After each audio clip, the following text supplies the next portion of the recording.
Eu me chamo Juan Pérez e moro em Colônia del Sacramento, cidade situada em Uruguai, e moro há 31 anos. Eu já venho da quarta geração de meus familiares. Minha tataravó era portuguesa e o meu tataravô era espanhol. Em uma época de conflitos, guerras e disputas pelo território, foi um período onde se conheceram, se apaixonaram e se casaram. Em um tempo que a cidade fora destruída por 3 vezes e restaurada por várias vezes. Uma cidade de ruas coloridas, ainda conservada das épocas passadas, com casas também antigas e, quem confere, a cidade é um encanto romântico. Enfim, Sacramento é um lugar parecido com épocas medieval, aos olhos de viajantes, turistas e visitantes que saem daqui fascinado. Para quem deseja morar no Uruguai, é um lugar perfeito e extremamente tranquilo, mas isto em até um certo momento parecia querer mudar de direção. As pessoas que vêm de fora visitar Sacramento andam à vontade por todo lugar, como por exemplo o Farol, o Centro Histórico, a Puerta de la Ciudadela e o Museu Português. Mas o Farol é o ponto obrigatório a ser visitado. Existem ruas charmosas como a Avenida General Flores, Avenida 18 de Julho e Calle de los Suspiros.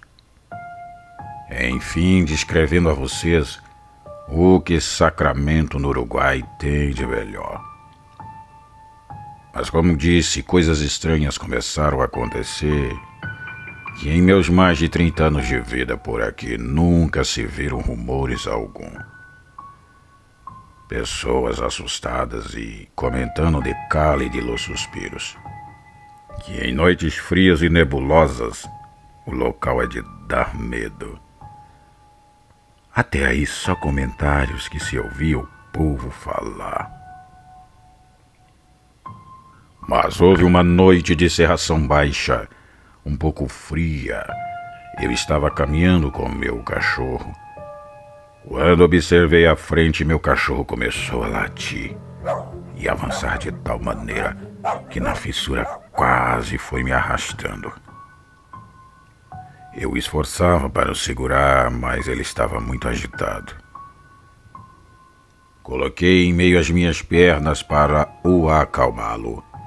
E quando olhei para a frente, um casal de turistas vinha toda disparada, se esbarrando um no outro no maior pânico. Meu cachorro não parava de latir e de repente começou a choramingar como se, naquele momento, estivesse sentindo muito medo. Eu olhava para a direção de onde os turistas vieram e não via nada, pois a fina cerração também tirava mais um pouco da minha visão. Quando então meu cachorro começou a choramingar de novo e dessa vez o pavor de se esconder entre minhas pernas agora era o que ele mais queria. Sacudindo meu pé e tentando desembaraçar a corrente de minha perna, foi aí então que ouvi um esturro, como querendo chamar a atenção, pois eu estava de cabeça baixa. Quando levantei a cabeça, foi aí que vi um enorme volume negro a uns 40 metros da minha direção. Nesse momento até pensei que fosse uma fantasia de alguém querendo me intimidar, e aí então eu gritei. Eu gritei em uruguaio e depois em brasileiro. Buenas noches, amigo. Olá, amigo. Então aquele negócio deu um urro mais forte ainda, só que dessa vez deu para entender que não se tratava de alguém normal. Meu cachorro deu um tranco e se soltou da minha mão e deu no pé. Então aquele estranho animal preto partiu para cima de mim e partiu numa fúria que deu para ver em seus olhos que latejava o puro ódio. Nunca havia passado por aquilo e nesse dia eu virei um atleta na corrida e me esforcei para correr.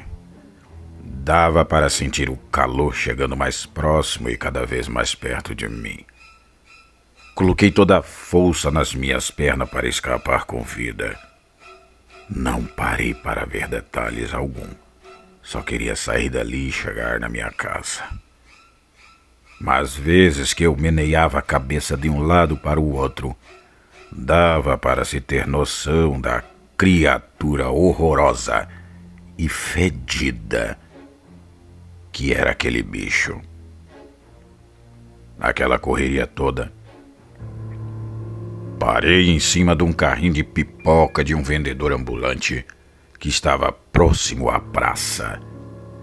Derrubei o carro e foi pipoca para todo lado, que até o vendedor se desequilibrou e saiu caindo junto comigo. Levantou bravo e me disse: "Que te passas?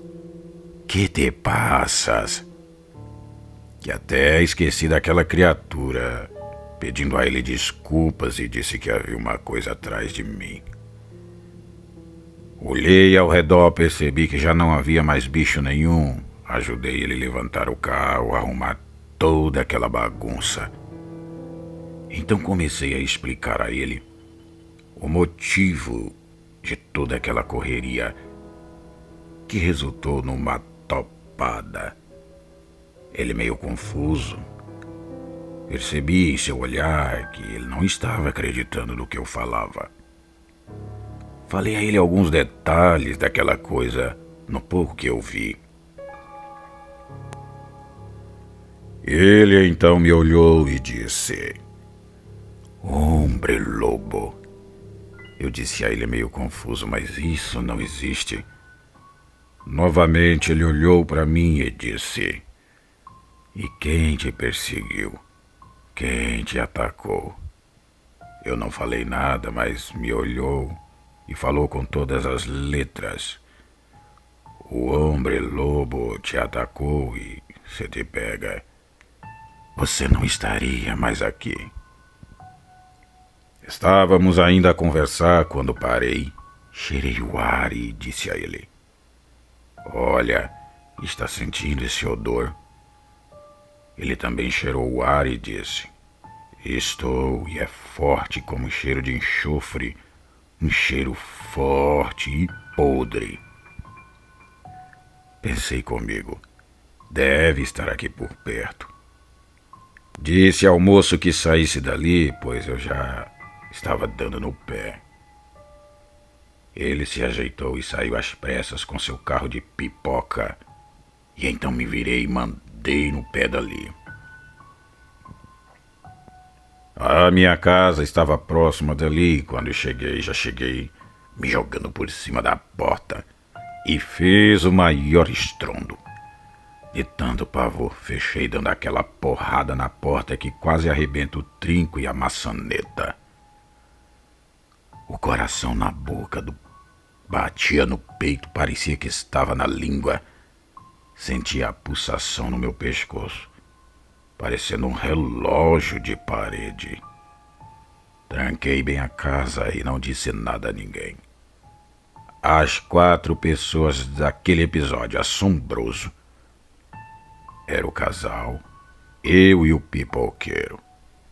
E agora, mostrando a você o que passei naquele dia, aqui em Del Sacramento, na verdade ainda continuo no mesmo lugar, só que mais cabreiro do que nunca.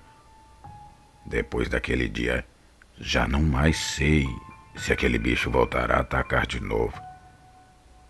Para alguns, sem falar muita coisa, eu dou o meu aviso. Cuidado, cuidado ao andar por aí nos lugares escuros e sombrios. Não sabemos o que iremos encontrar.